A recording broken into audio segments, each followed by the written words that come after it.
the visual cortex brings the image in.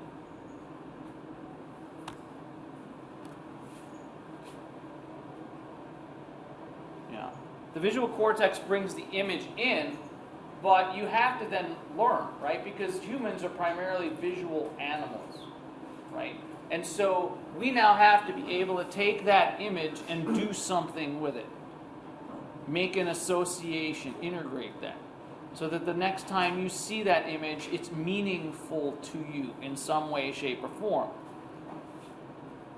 Examples of association areas. There's a somatic sensory association area. So when I touch this for the very first time, I know it's smooth. Okay, well, it's smooth. Every time I touch it, it's always going to be smooth. But then that information has to be transferred to an area of the brain where I can do something with that. Okay, what does that mean if it's smooth, if anything? So that'd be in the somatic sensory association. Speech association, same way. Right? Speech association, the same way. Auditory association, same thing, right? It's one thing to hear it, it's one thing to do it, it's another thing to say, what does that mean? And then, of course, you have the visual. Now, the speech association areas are Broca's and Wernicke's areas.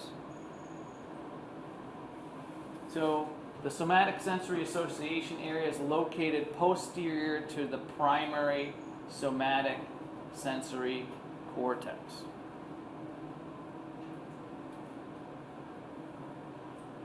So the somatic sensory association area is located behind the primary somatic sensory cortex, posterior to that. Whereas the one for the visual is actually located anterior to the visual cortex. Right? Involved in the ability to recognize an object by touch. And you can do this. If you learn to be an auto mechanic or a diesel mechanic, one of the things that they do, or they used to do, at least people that I have known in the past, one of the tests that they had to pass, and this isn't really that relevant anymore, so it sort of dates me, is you had to be able to put a carburetor back together in the dark. Carburetor is part of the car that actually allows the fuel to move. That's what we have, fuel injecting systems on our cars now. Most cars don't have a carburetor anymore, so it's sort of irrelevant. There's another movie. Have any of you ever seen the movie Men of Honor? Cuba Gooding Jr.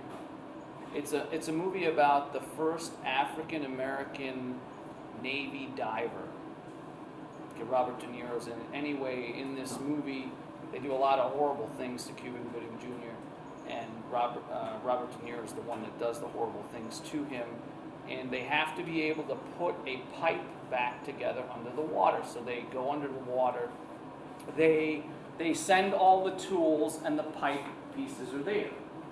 Well, when they do this, they cut the bag open with all of the tools and the parts, so that they're spread all over basically the floor. This was a Navy base in New Jersey during the 60s, 50s and 60s, and he basically goes somewhat, I think it was like 10 hours underwater. He's got to find all of the pieces and puts it back together so that he could pass. Anyway, he's basically doing it in the dark.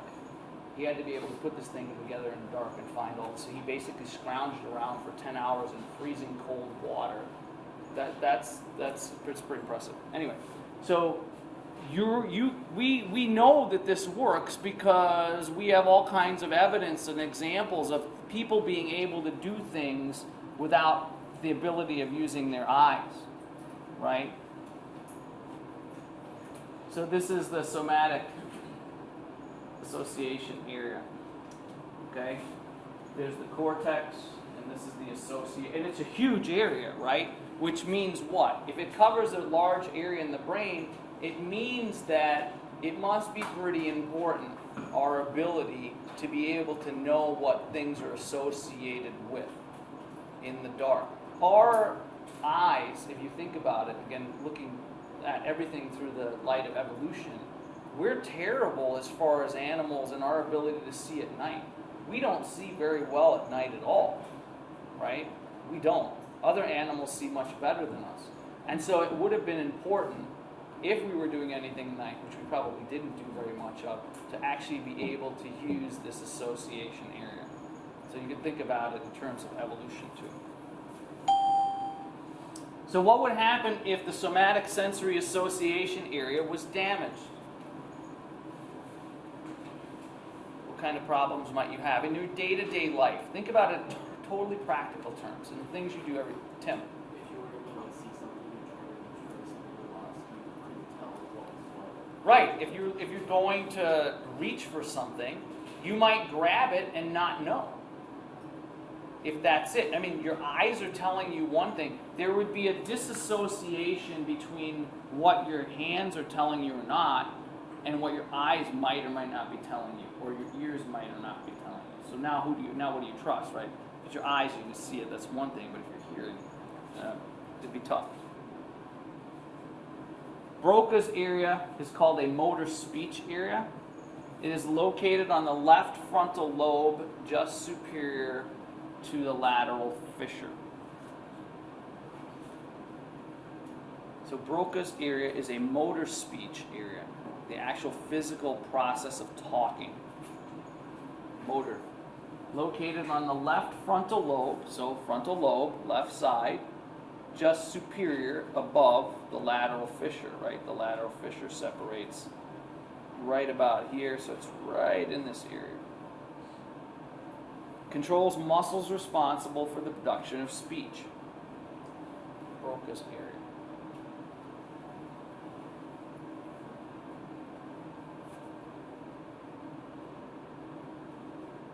So whereas that's it. It's pretty amazing that speech has that really tiny amount of space in the brain because, again, pretty complex. We're pretty complex beings, so really, really tiny spot. That's it. Motor speech, the production of speech. Here you see it. So the bad thing about having an area that's so important, that's teeny tiny, and there's a good and a bad. The good news is that it's not likely to get damaged because it's small from blunt force trauma. The bad news is if it does get damaged during blunt force trauma, it's very difficult to take that over. We know that there's something called plasticity. The brain is able to take one function and do it somewhere else, but it takes longer. Whereas with an association area, you imagine if you had a stroke here, that it would be pretty easy for the rest of this area to take over. This is just teeny tiny. So what would happen if Broca's area was damaged? You couldn't talk. You physically could not talk. Your vocal cords would be fine, lips, tongue, all of that would be fine. You just couldn't do it because there wouldn't be the message on how to do it. That would be the problem. Wernicke's area is a sensory speech area. This one's located a little further back on the left side in the parietal lobe. So the other one's in the frontal lobe. This one's in the parietal lobe. Involved with understanding and formulating speech. So Broca's area is is in charge of the physical process of moving your lips and your tongue and all of that to make the speech. Wernicke's area is involved in understanding and formulating the speech. So how you actually go about doing that, like the higher level stuff, not the physical part. So there's Wernicke's area. It's a little bit bigger. That makes sense because it's more complex technical. So if you like damage Broca's area, are you still able to like understand what people are saying? You just can't. Yeah, the auditory, your ears work just fine. Yeah, but it's hard to physically mouth because speech is very complicated, right? Think about how many things have to go into speech. I have to blow air out of my lungs, okay, and I have to break that air up. My airway, the pharynx area and the larynx area have to have their muscles contract and relax. The tongue actually if you do this, just do the ABCs and do them very, very slowly, and you realize that your tongue touches different parts of your mouth and your teeth every time you make a sound. Okay? And then you've got your lips involved. And so all of that has to come together with Broca's area, and if it can't. That's the problem. But you understand stuff. Like, people can talk to you, you understand it. Right? And you may even know with Wernicke's area intact what you need to do. You just can't physically do it. That's the problem. I'm sure there's all kinds of interesting pathologies that people see all the time that you probably never run into, but that's what would happen. With Wernicke's area, you could physically mouth it, all of the parts work, but it's the processing that occurs to get it to happen that can't happen. So that's a different problem. Right? So here's Wernicke's, right? This is in the parietal lobe, this is in the frontal lobe, here's the lateral fissure. We already talked about this one. Okay. The diencephalon. This is new for most of you, unless you're a neuroscience major, is divided into 3 parts. This is in the middle of your brain. You cannot see this unless you do what's called a mid-sagittal cut, where you take the hemispheres and you look at the inside. Okay? 3 parts are called the thalamus, the hypothalamus, and then the epithalamus. You may have heard of the hypothalamus before, but not in regards to the diencephalon. So the 3 parts of the diencephalon. Remember, this is one of the 4 major parts of the brain. The thalamus is a relay station for most sensory impulses that reach the cerebral cortex. If you went to see Celia Sladek, her talk was on the hypothalamus. Okay, that's what she studied for 20 some odd years.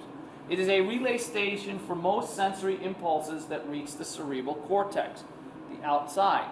So all of that sensation from my muscles and my skin, that's all going through the thalamus. That's how it gets to these functional areas that are located in the cortex. So this area here is the thalamus. So let's orient you. This is the spinal cord down here. Okay? Then this becomes the brain stem. This is an area, and we're going to talk about this again. This is an area called the medulla oblongata. We just call it the medulla. This is an area called the pons, and this is an area called the midbrain. So the information has to go through the medulla, the pons, and the midbrain, and then can go to the thalamus, and then it can get relayed out into all of these functional areas that you see on the outside. Remember, this is the inside here. So that's the thalamus. The hypothalamus is located inferior to the thalamus, and its functions include a lot. The hypothalamus is both a part of your brain and it is an endocrine organ. It is a connector between the two. It's where the nervous system and the endocrine system is one of the places where it comes together. It's an endocrine organ because it actually produces hormones. Okay? So as part of the brain, it integrates activities of the autonomic nervous system. So, temperature control, hot and cold, is located in the hypothalamus. Everybody in here has had a fever, right? When you have a bacterial infection, to use an example, right? The bacteria, they secrete substances they do it naturally, or your immune system causes them to secrete substances when it starts to kill them, called cytokines. They're signaling molecules. All right? They're called pyrogens, some of these. And these pyrogen cytokines can make their way up to the hypothalamus where there's a sensor, a heat sensor, and it will raise your core temperature. So normally most people are about 98.6 degrees Fahrenheit, give or take, right? There's a range. When these pyrogens get there, they cause the hypothalamus to say, that's not good enough, we don't want that to be normal, we're going to raise core temperature up to 100 degrees Fahrenheit. Okay? Everybody's had that happen.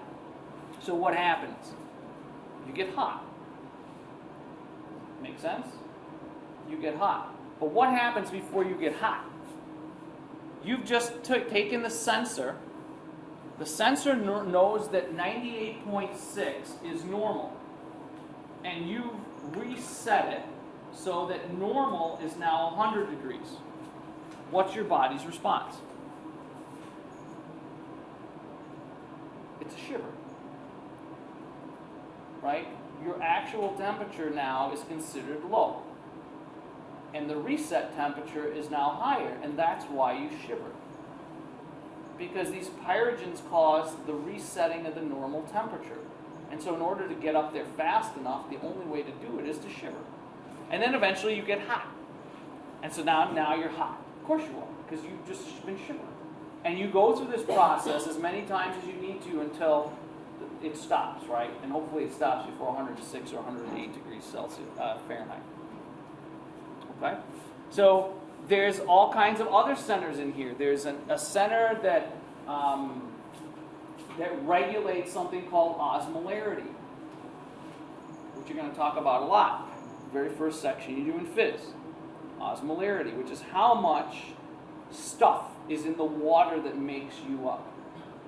Right? There's a water sensor in there. There's a food sensor in there. You're eating here. Leptin, which is a hormone which people associate with satiety, right? This is the area that it affects. Okay? So all of these different drives, sex drive is in here too, part of it. This is the master regulator in your brain. It regulates all of these different things. That's why it's such an important area. Plus, it's also an endocrine organ.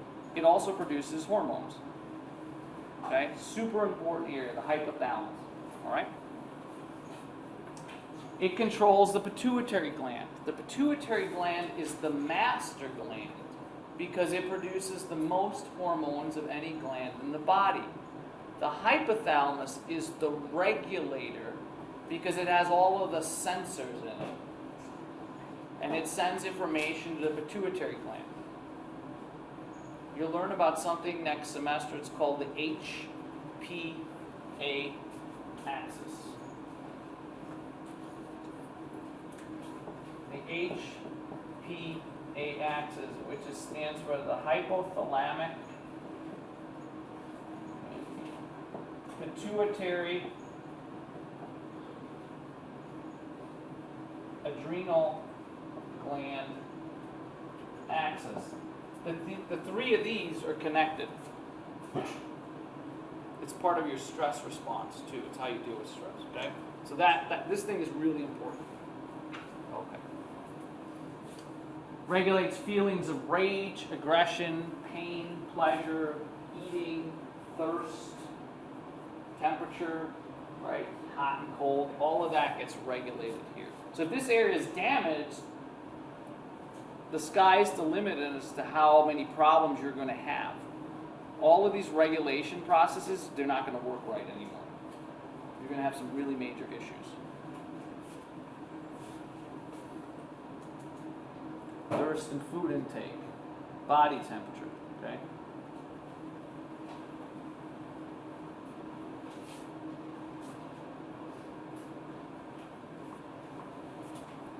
So where's that located? Here. This is the way I like to look at this thing. What I see when I look at the diencephalon is part of the corpus callosum too. The corpus callosum is not part of this. This is the interthalamic adhesion, right? This part is the thalamus. The epithalamus is back here. This is the hypothalamus. To me, and then this is the corpus callosum, which connects the two halves of the brain. This looks like a rooster. There's an eye, there's a beak, and here's the plume on top. So that's what I see, that's how I remember it. Thalamus, the eye, interthalamic adhesion, the beak is the hypothalamus. Take it for what it's worth, that's what I see. I see weird things in the clouds too, so take it for what it's worth. Okay, the epithalamus contains something called the pineal gland. pineal gland is the part of the brain that produces melatonin. Melatonin, not melanin, is the hormone that starts the sleep part of the sleep-wake cycle. So you can get melatonin at Walmart. So if you have trouble sleeping, for some people, the problem with sleeping is they don't produce enough melatonin and they can't initiate the cycle. It doesn't make you tired per se, but it initiates the cycle. It starts to make things happen that make it easier for you to go to sleep. So here's what's supposed to happen naturally, and here's why a lot of people, at least in the United States, are screwed up with their sleep cycles, amongst other things. So you're supposed to get up during the morning, and you're supposed to be exposed to a lot of sunlight. When you're exposed to a lot of sunlight, that information gets back to the pineal gland, and the pineal gland shuts down melatonin production almost completely. Okay? Almost completely. So in the morning, you should expose yourself to as much sunlight as possible. That'll help, because the melatonin, when it's around, you're groggy. Everybody's sort of like, all right, and usually we take, bless you, caffeine, coffee or whatever, pills, to sort of override this. So the more melatonin is hanging around, the groggier you are, right? But you're not going to fall asleep, but you're sort of groggy state, right? And then what starts to happen is, as it gets dark, the darker it gets, the more the pineal gland will produce melatonin. So what's supposed to happen? Go to sleep. Let me give you an example from my life, okay, where I really, really noticed this. So here in the United States, every day, I wake up at 5 o'clock in the morning, right? Regardless of what the sun shined up, 4 o'clock sometimes, get up really early, the clock helps me get up. It's not natural. I know that I don't want to wake up at 5 a.m. Nobody does. But I do, right? Because I got a lot of stuff going on. And so, you've got all of these cues, natural cues that you just don't pay attention to. Okay? Like right now, it gets dark really early. Anybody start getting sleepy earlier at this time of the year? Yeah, that's melatonin being produced. Right? So you're basically trying to fight your own physiology. That's what happens, right? So here's what happens. So I occasionally go to Nicaragua with Pat Koppel and Matt Zorn. Okay, if you're going in June of next year, guess who's going? Me. Okay? So I will be there. And here's the thing, the very first time I went, I noticed something.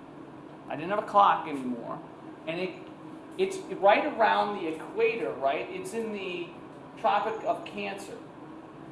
And in the tropics, it's roughly the same amount of daylight. I think it varies by an hour, depending on the part of the year you're in, right? So it's roughly 12 and 12. It's not exactly, right? So at 4 o'clock in the morning, 4:30 in the morning, the sun comes out. And like clockwork, and it beats down, right? And then at like 5 or 6 in the evening, the sun goes down. And here's something I noticed the very first time I went there.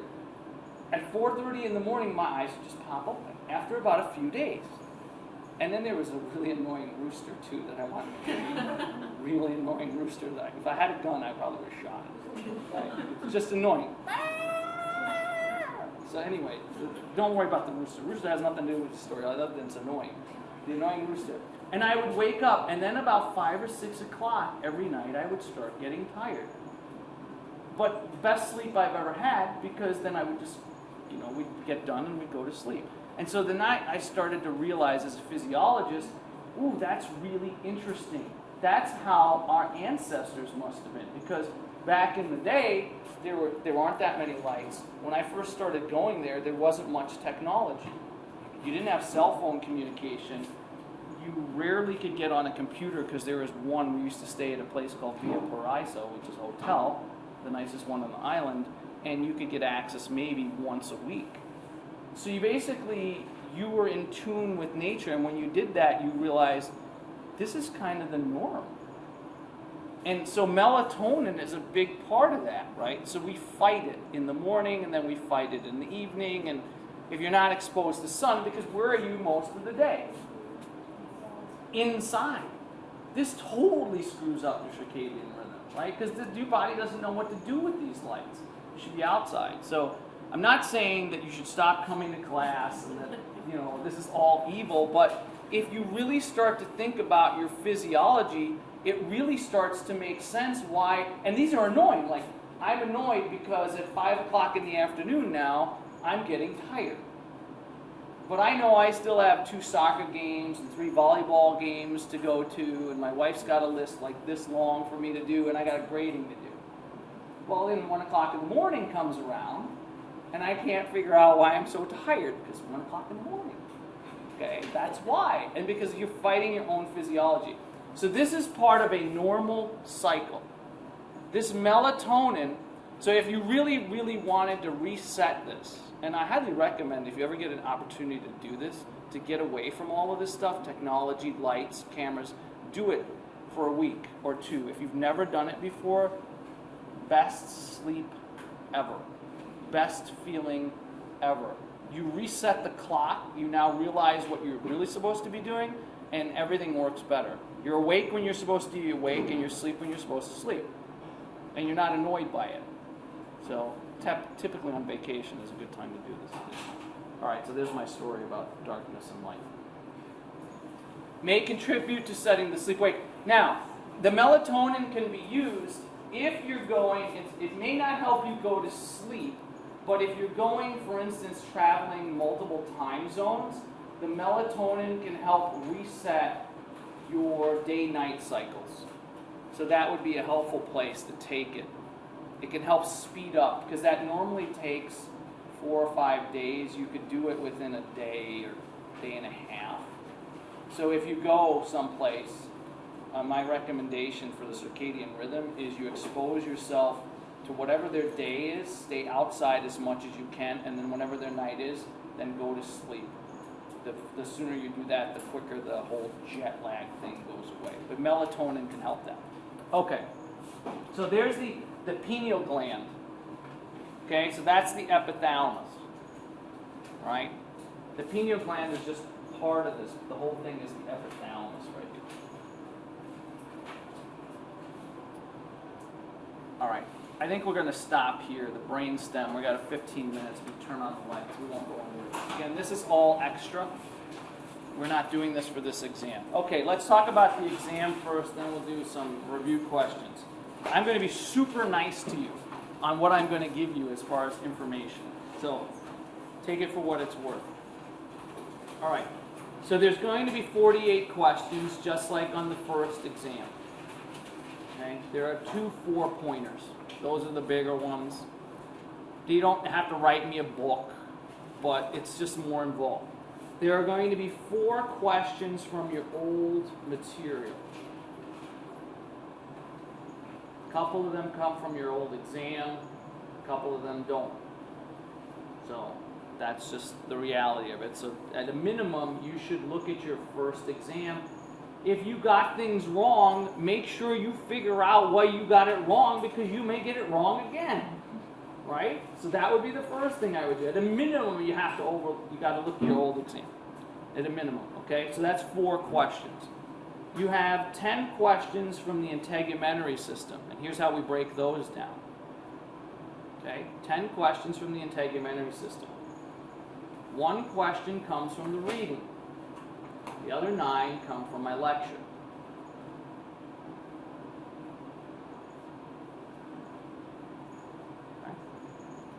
The next section is bone and cartilage, 10 questions. Same deal, 1 comes from the reading, 9 come from my lecture.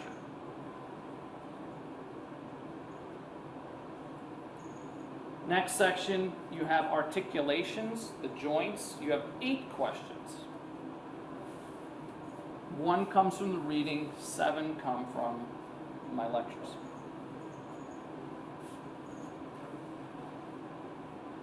Two more systems. Next section is muscle. 10 questions, same theme. 1 from the reading, 9 from my lecture.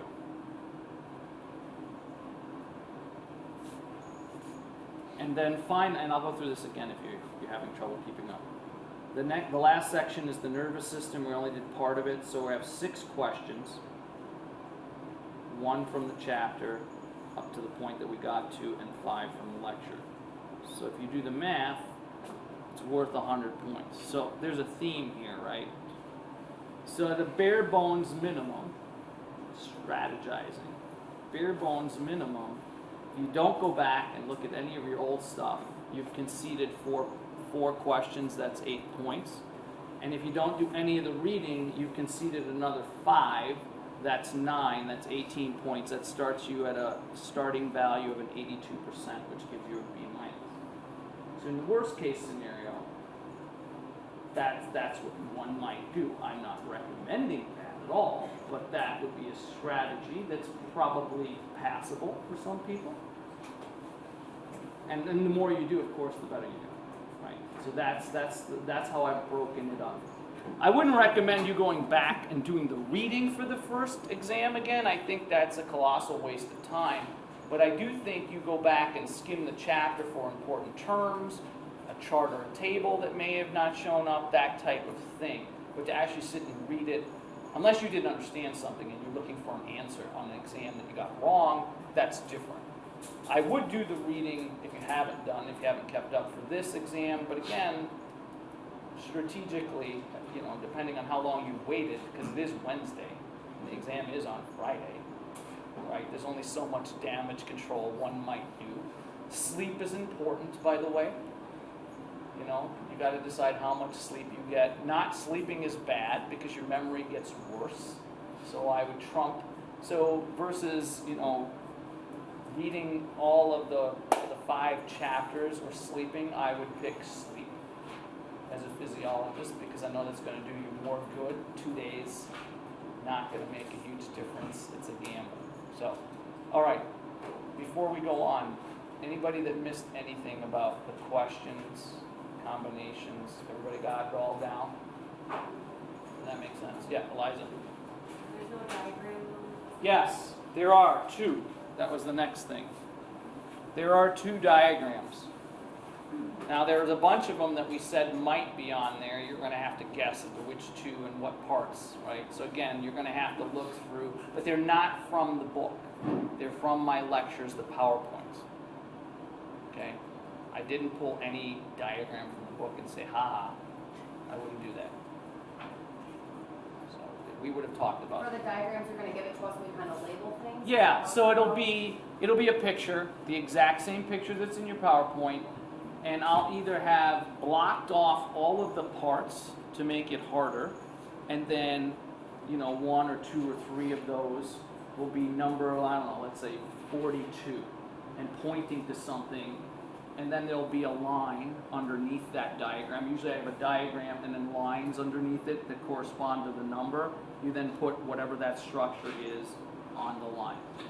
Sometimes students miss that part and they only do it on the pic. It's fine. I usually figure it out. So that's the way it'll be. And sometimes the structure, I'll only have blanked out those particular structures that I'm asking you to identify. So then I leave everything else in there. That's sometimes a hint for students. So that's an easier question because you basically do, okay, and with this, what am I missing here? It's a little bit easier, right? Because you have some association going on. So there's only 2 of those. Yep. And they're the new diagrams like from the left.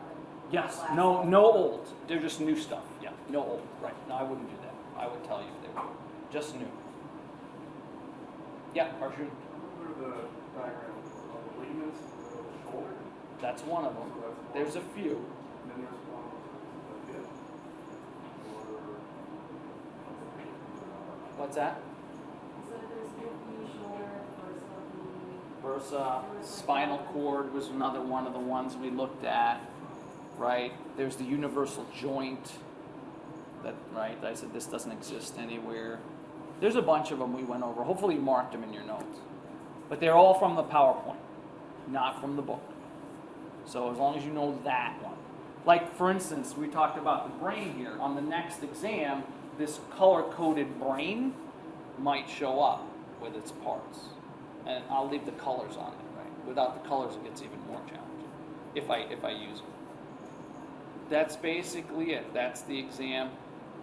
I even gone so far as to label each section. Old exam questions, integumentary system, carbon and cartilage. So you'll know. And then they're all of those questions are in there. I didn't even mix them up this time. Straight up. Yep. For the questions from the previous test, could those be from like the old exam or from the book? Yeah. Okay. Oh yeah. Absolutely. Old exam or book. That's why I said, you got to pick your poison. At a minimum, you should look over your old exam. It's 48 questions. At a minimum, I would think that you'd do that. So yeah, and it's even labeled per section, so you'll see those 10 questions, and they'll be under integumentary system. I won't tell you which one's from the book. I mean, I didn't go that far. And it's a mix. And it's a mix of multiple choice and fill in the blank. There's no true false. That's it. The same style, it's just a little bit more mixed up. On the first exam, I did all of the multiple choice first, and then I did it's the same thing, the fill in the blank short answer questions. Yeah. So I know we all get like different exams. Is it like different orders of questions, or are they completely different questions? Both. I was wondering. Yeah. Both. I'm sneaky. But is it the same like quantity between? Like, Yes. data Yeah, and- I keep all of that the same. So all of that would be, so if you get a different exam, everything is as far as those numbers would all be the same. I just change questions, I flip-flop stuff around so people can't look on papers. So we're gonna have different types. You could. That would be open game, but you have this. There would still only be 2, and it would be the same number of questions. So they're pretty much evened out. The exam you have, the version of the exam you have, doesn't make a difference. I've already done the study. It doesn't make a difference. It won't make a difference. It won't make you get a better or worse grade. It's a random chance. Okay. So that's the basic breakdown of that. Yeah, Bert. Would you be able to draw the diagrams? Yeah, I mean, you should be able to draw something simple. Oh, the other ones we talked about with diagrams with the skeletal muscle stuff, right? Like the sarcomere and actin myosin complex. Yeah, I mean, I'm not judging you on how good your artistry is, but a basic clunky structure, just draw a couple of boxes and lines and say this refers to this. And I mean, that's all. If I ask for something like that, like the sarcomere, you saw the way I drew the sarcomere. That's what I'm expecting, right? Draw half of it, label, say this is a half, and then put all the labels in and say this is where the structure would be. I don't care. But nothing. If I've had some students who are such good artists that they do. I had a student my very first year who duplicated that. That slide that we saw with the muscle here and the sarcomere, and then they broke down the actin and the myosin. She drew the whole thing exactly as part of an essay, and it was like 3 points of the essay were worth. I mean, she just went to town. I think it's because she felt like if she did that, maybe it would make up for other things. Don't do that. It's 4-point questions. Some of these, it's not worth it. I mean, I'll put things like, wow, that's great. Wonderful on there. I'll try to make you feel better, but I'm not going to give you more points. So don't waste your time. But I've had it done. People do it. Don't do it. Okay? It's not good use of your time. It may make you feel better, and that's why I even put a sticker on there for you. How about that? Scratch and sniff. Scratch and sniff. Yes, I'll even do that for you. Yeah. Are you going to put another practice exam on? I don't have a practice exam for the second one. I do it for the first one only because a lot of you have never had me before. You've never seen my exam. So I put it on there sort of, this is what, the exam style is identical. The only difference is it's more specific now. So I'll have a section and I'll have multiple choice and fill in the blank. But it's, other than that, the questions are essentially the same style. Okay. Yeah. Yep, Tim. For the glial cells, you just need to know like the 8 types, or you need to know like a basic. No, for the glial cells, for the 8 types of glial cells, you need to know what they are and what each one basically does. Some of them I gave you more description than others. Basic, is it involved with the immune system? Good enough, probably. It's involved with, is it like a macrophage? Does it absorb potassium and calcium? Yeah, there was another hand over Eliza. So, for each section, you said like 10 questions. How many of those are multiple choice versus short answer? That I mixed up. That I didn't count. I mean, I just asked the questions. But there's a lot of there's more multiple choice on this exam, I think, than on the first exam. I'm pretty sure I put more of them in there, but I can't tell you exactly. That's a different. It shouldn't matter. The bottom line is on that type of question, yeah, it shouldn't matter. You should prepare for the harder of the two types, which is the fill in the blank. If you can do those, the multiple choice then get somewhat easier, but I don't know. But I think my impression is, because I didn't count them, is that there are more multiple choice in this exam than the first exam. If that makes it easier, well then I guess this one's easier. But yeah, Tim. Since you said we didn't do a muscle contraction, Yeah, don't do muscle contraction. That whole gray area, don't do it. then with the slide going weight. Sliding filament, don't worry about it. I mean, I don't think, if I ask something like that, just remind me, I'll give you the points back. Because no muscle contraction. I don't want to confuse you. Yep. Do we know the diagrams for the nervous system, like the part that we did as well? Just like the Which one? neuromuscular. Yeah, I mean the neuromuscular junction. I drew it out, so yeah, you should know that. Yeah, like there was a neuron that I said you should know how to draw a neuron. The neuromuscular junction I showed you.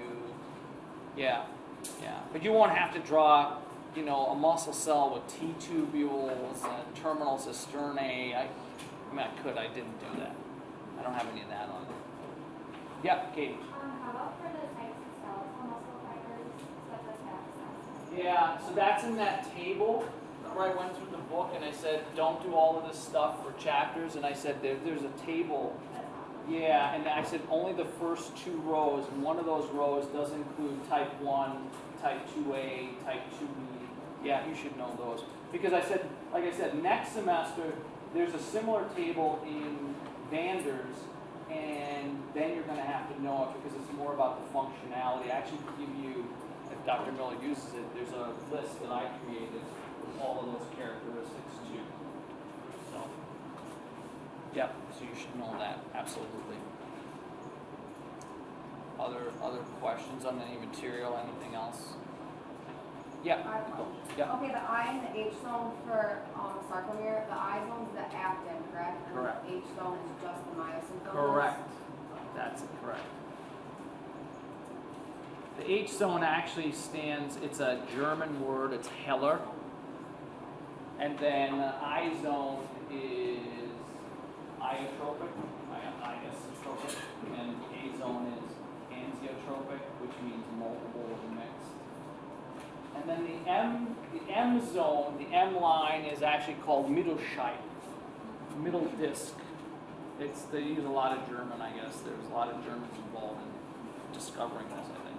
And does the M line have any purpose besides kind of? The M line is a connecting. It connects the myosin particles to the middle of the sarcomere. So there's a lot of connective tissue in there, middle disc. Yeah.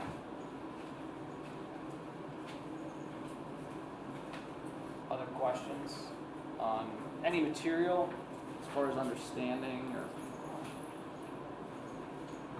So, same deal, come in, I'll try to get here as early as possible. You guys can start.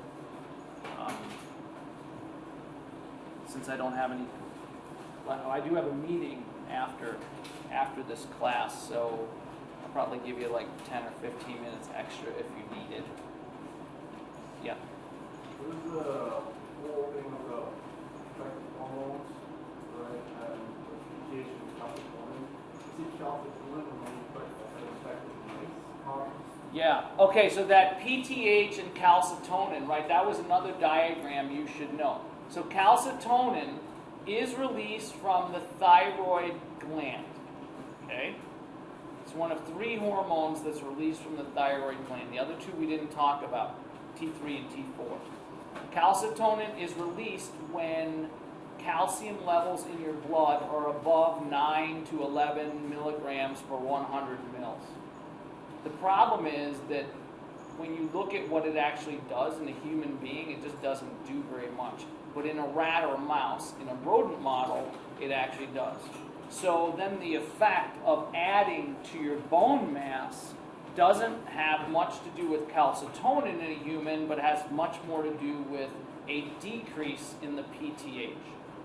And so I told you how to manipulate that diagram and put it into parts, arrows down, arrow up, arrow sideways, no change. Yep, so calcitonin does get released. It does a little bit, but for the most part, it's not very functional in humans. We don't know why, but that's just the reality of it. It's just not very functional. Yep. We do need to know the accessory structures of the skin. Accessory structures of the skin. Any of the gray part that I went through, which we did a few, you should know that. Right? So the cancer we went through. Yep. Absolutely. What were the ABCs for skin cancer? Asymmetry, irregular borders, asymmetry, irregular borders, irregular color, diameter basically bigger than a pencil head eraser. Those are the ABCs. And you should know them. That's one of the more important things I've actually taught you, because that could save your life someday. So those are the types of things you should remember, especially if you have moles. Yep. Other questions?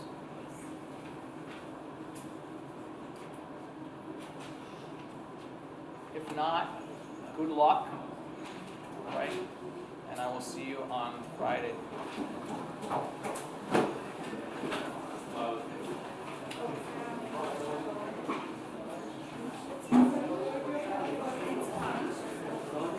And in case you missed any of this, it's on Camtasia. When I put it up, you'll be able to refer back to it.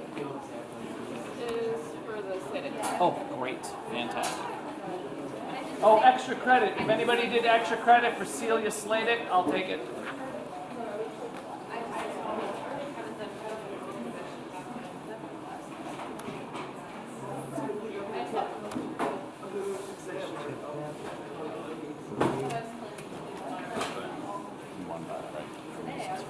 Yeah, no problem. Just let me know when you can take it. I'm usually here by about 8:10, 8:15 if you want to do it early, because I don't teach until 9:15. But or else I have one day. Let me see. I have the middle, like right after this class, we could do it. Yeah, I don't think I have anything going on this channel. I don't. Absolutely. I have a meeting, but I'll just set you up in my lab. That's no problem. Sounds good. No problem. Yeah. There's a glue cell called the neurolemma study. Is that like a different name for something that from what you gave us? It's a Schwann cell. A neurolemmacyte is a Schwann cell. Oh, okay. Yeah, I think I did actually mention it. I said, look up the other name for the Schwann cell. Okay. Yeah, neurolemmacyte is Schwann cell. Yep. Are you still able to meet at noon today? Should I come to your office? I If not, it's actually fine. have a meeting. That's fine. I have to. Can I leave this with you? Yes. To look over? And then I'll look it over. Okay, Yeah. perfect. Thank And then you. I'll tell you if it's all good. Okay. Yep. Sorry about that. I was going to let you know. Quick question. Yeah. Which one, let's see, attachment points for, all these immediate, all attachment points like that? Yeah, the ones that I told you, like the proximal and the distal. Yeah. Yes. No, parking. Yep. The proximal and distal attachments for like the ACL and the PCL and the lateral, the LCL and the MCL. Yes. Yep. I was Yep. just wondering, do you think the best way to study for the articulations is to go through the diagrams and know the general parts and everything? Yeah. Okay, I wasn't sure for that section because a lot of it correlates with lab. Yeah, I mean, so I'm not going to ask you, so with the articulations, I mean, it's mostly about bigger stuff, like, Okay. like for instance, So I know in the math- categories, the functional versus the structural Structural, categories, okay, the synovial joint, the picture, but I'm not going to, and then the ones that we went over, Okay, it's like the knee, the hip, shoulder, yeah, Okay. yeah, the big ones in Okay, there. that's what I figured. Yeah, I wouldn't spend more time than that because the book goes into a lot of excruciating detail stuff you already did in lab. Yeah, that's what I was So no, yeah, I wouldn't spend Okay. too much time. And then my other question, for Yeah. the glial cells, radial versus, I'm trying to think of the other Microglia? one. Yes. They're very similar. Okay. Microglia, they're both sort of related to their what are called resident cells, meaning that they live in the area. Okay. Microglia have the ability to turn into a macrophage, a phagocyte, Okay. and they can chomp stuff So that's up. only for the microglia. not Yeah, for the other ones, it's Is different. that more but of it- development for yeah, embryonic development? yeah, Okay, that's yeah. But they're very similar in that. Okay. Just give me something like a tidbit about it. That'll be fine. Okay. You don't have to write me a book about That's it. what If I I do. figured. Okay, thank you, Dr. Yeah, you're welcome. Yes, Teresa, you look like you have a question. Can I send you the Sladix stuff in an email? Yeah. Because I went to print it and it was. Yeah, just give it to me by Friday. Yeah, you don't have to give me, just in case if people, I had a couple people sent it to me in email already, so my guess is they got done with it and they're taking notes as they go along. Notes as I go. And then they just that's send what it I'm right sending you. away, yeah. So that's perfectly fine. That works for me. It's easy for me to look at it. You just won't get anything back. Like I had a student ask me if they had gotten the points, and so I'll just respond to you and say I got it. If you got it, you got the points. I mean, it's pretty much if you do it, you get the 3 points. It's not like I'm gonna go and grade it and say no, you got 1.5 points or 2 points. I don't have Like time. actually read it. I read them. No, I read them, but I just read them to say, okay, and they're only a page, right? But I don't actually critique them, right? So it's not like, oh, you only got 1.5 points because you should have done. Does it have to be exactly a page? No. I mean, it's like 3/4, a page and a quarter. I mean, it's just about a page, give or take. Yeah, a little bit more, a little bit less is. Actually was on the committee for a long time. He was, yeah. So we should be good.